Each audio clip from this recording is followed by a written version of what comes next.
Muy buenas, bienvenidos a todos. Ahorita nos encontramos en nuestro nuevo podcast Desmontando la Política Actual. Mi nombre es Eric Villarreal y mi compañera. Kimberly Torres. Bueno, hablar de política es hablar de todo lo que viene no solamente sucediendo en Venezuela, sino a nivel internacional. La política nos mueve y para eso tenemos a un compañero y nuestro invitado el día de hoy, el amigo David Gello. Bueno, aparte de que es magíster en gerencia logística, es ingeniero civil. Él es miembro de formación del PSU Caracas y miembro del PSU La Vega, el formador de La Vega. Sí. Bienvenido, David. No, bienvenido. Bueno, gracias a ustedes por la invitación a este podcast. Y bueno, interesante el tema del análisis crítico de la actualidad política. Y entonces, David, danos unas perspectivas de, vamos a poner porque eso fue un tema muy grande que nos tocó ahorita, Venezuela antes del 3 de enero y Venezuela después del 3 de enero. Fíjate que nosotros entramos en un punto de inflexión, de un antes y un después. La Venezuela antes del 3 de enero, como ya todas y todos sabemos, estábamos, bueno, bajo el liderazgo del presidente constitucional, legal, legítimo y, bueno, democráticamente electo por la mayoría de venezolanos, el presidente Nicolás Maduro, líder de la revolución bolivariana. Y bueno, ¿cuál era la dinámica o el contexto, por así decirlo, de el hecho político en Venezuela? Bueno, que Venezuela estaba cabalgando sobre una política, por así decirlo, de agresión por parte de los Estados Unidos de América, ¿sí? Que es parte del sistema imperial. Y en ese sentido, bueno, el presidente Nicolás Maduro, antes del 3 de enero, ya tenía 12 años más o menos dentro del gobierno. Recordemos que la política no es estática, la política es cambiante. Es sobre la base, Venezuela siempre ha sido, y más aún cuando el presidente Hugo Chávez asume el poder y luego de el ataque continuo que le tenía para el momento, la guerra mediática que le tenía los medios privados de nuestro país, que estaban en connivencia con el gobierno de los Estados Unidos de América, buscando pues de derrocar al presidente Hugo Chávez. Era el control de los recursos, el control del poder político, para que en consecuencia poder alimentar, sobre todo, y son términos que nosotros tenemos que manejar, ¿no? Y debatir y discutir. Siempre ha sido el ataque al gobierno revolucionario por el control total y el dominio de las cadenas de suministro. ¿Qué quiere decir esto? Que la cadena de suministro es tener el control de el aparato energético, el aparato hídrico, tener control de los minerales críticos, porque son esos elementos hoy necesarios, ¿sí?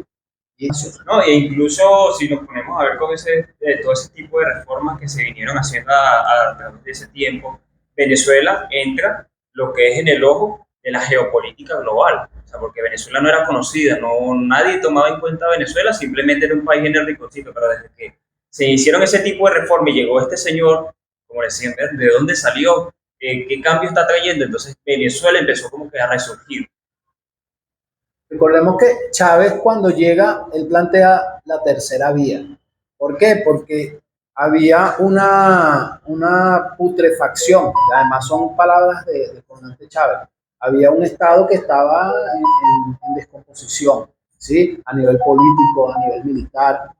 Había una degradación y una descomposición social, ¿sí? Era sencillamente, era como un conserje, ¿sí? Pero al servicio de todos los recursos del país, al servicio del imperio. En este caso, importante porque son teorías, yo lo mencioné en el podcast pasado, en el anterior, de cómo es la visión filosófica, científica que tiene el filósofo y teórico Emmanuel Wallerstein, que además es neoyorquino, ¿sí?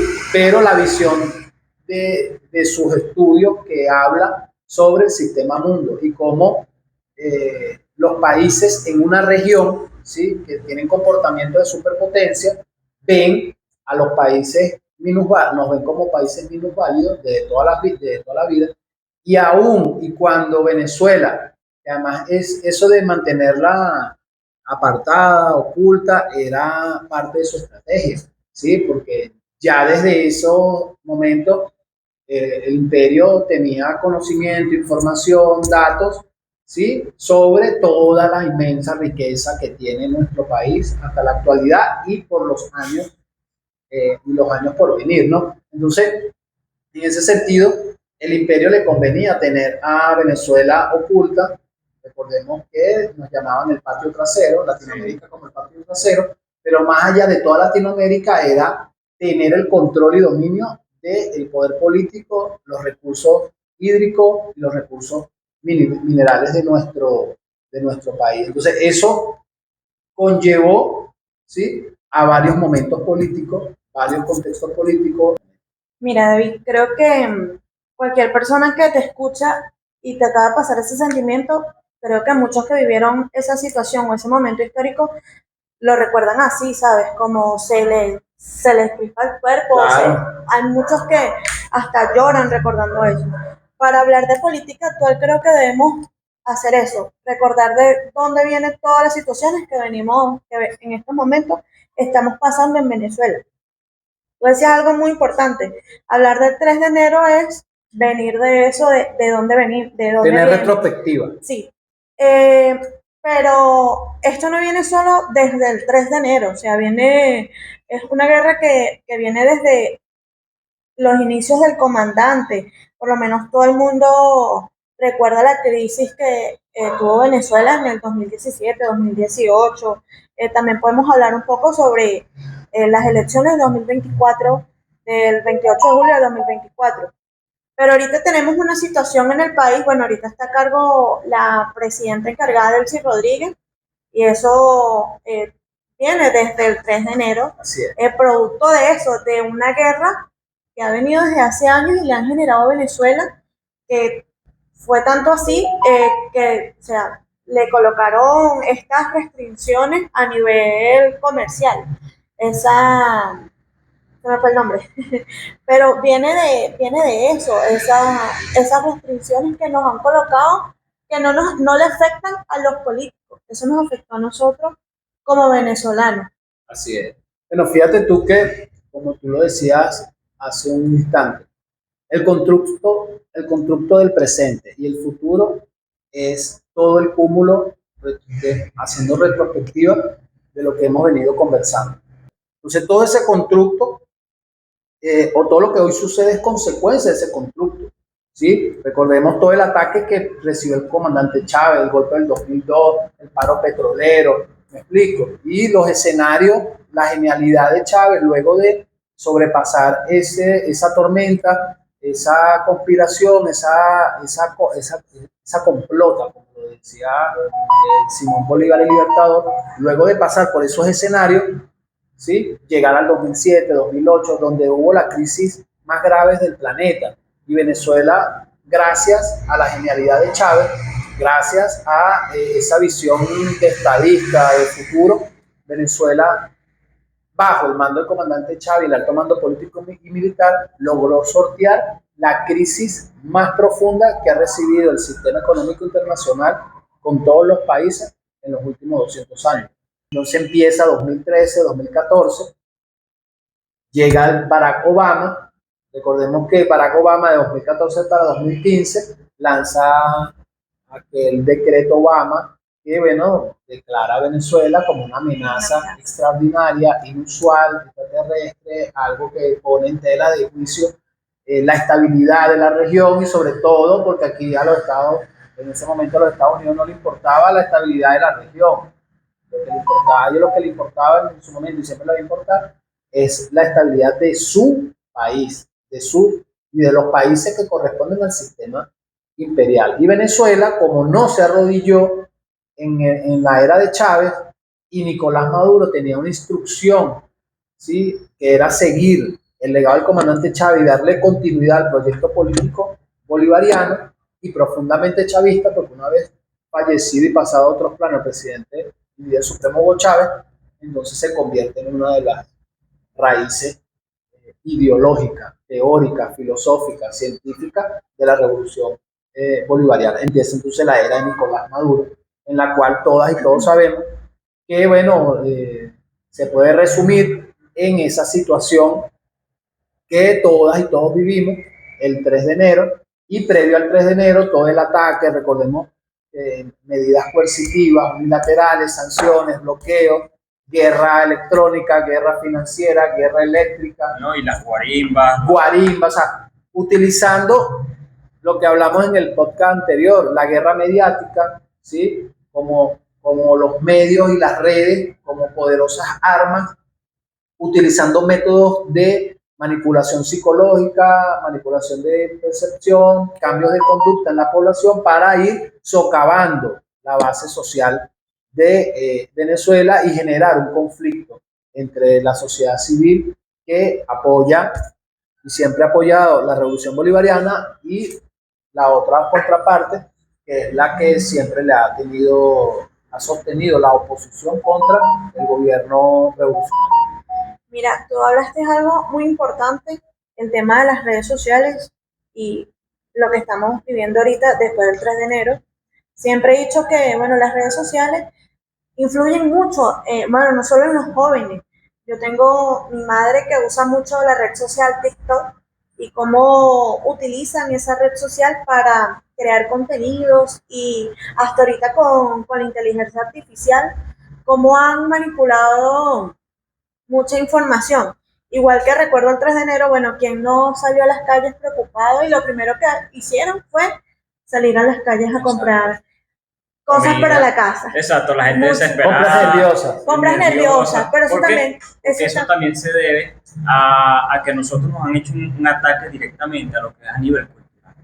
Nosotros como venezolanos, y lo digo en mi propia opinión, de lo que yo he visto y lo que he vivido en mi experiencia, es que nuestro problema como tal es cultural, ya que a nosotros no tener conocimiento ni la formación completa de los contextos históricos que han venido sucediendo, es muy fácil opinar y decir es culpa de Maduro, es culpa de Chávez, pero, o sea, tenemos que ver de dónde viene todo este ataque, por qué viene este ataque, cuál es el objetivo de este ataque. O sea, ¿cómo tú me vas a decir un país que anteriormente muy poco se hablaba de él, que no tiene una potencia militar, que no tiene armas de destrucción masiva como lo tiene Estados Unidos y otros países, va a representar una amenaza global al mundo? O sea, tienes que ver los intereses, tienes que analizar que hay una escasez de petróleo, tienes que analizar que hay una escasez de oro, tienes que analizar que tenemos una de las mayores reservas de coltán del planeta también. Entonces, todo eso influye, o hay mucha gente que como no ve la historia, no ve cómo Estados Unidos ha ido invadió Irak,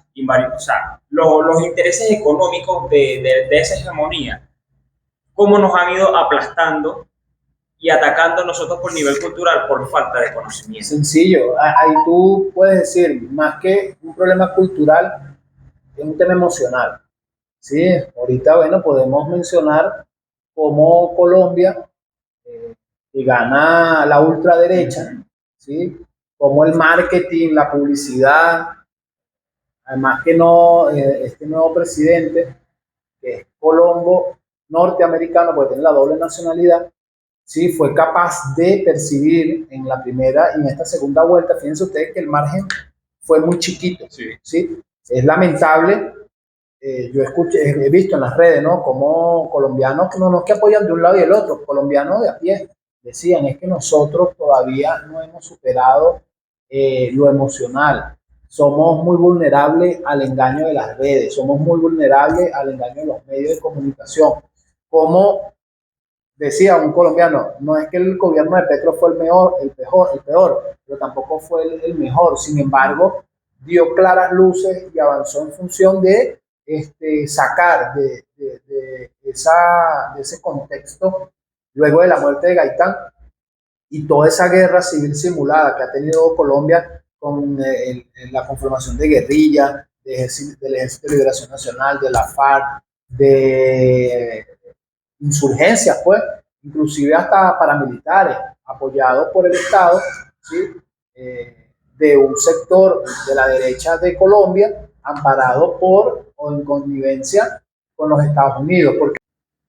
Entonces Venezuela sí representa una amenaza a los intereses imperiales. ¿Por qué? Porque el imperio en los últimos 25 años, con la llegada de Chávez, con la continuidad del proyecto político con Nicolás Maduro, hasta la actualidad no tenía control ni del petróleo, ni de los recursos hídricos, ni de los minerales, que son hoy necesarios para poder acortar la brecha que le sacó China y otros países, ¿sí? Que están en contraposición de los intereses del sistema imperial. Entonces, por eso la desesperación de los Estados Unidos para derrocar al presidente Nicolás Maduro y lograr doblar su voluntad.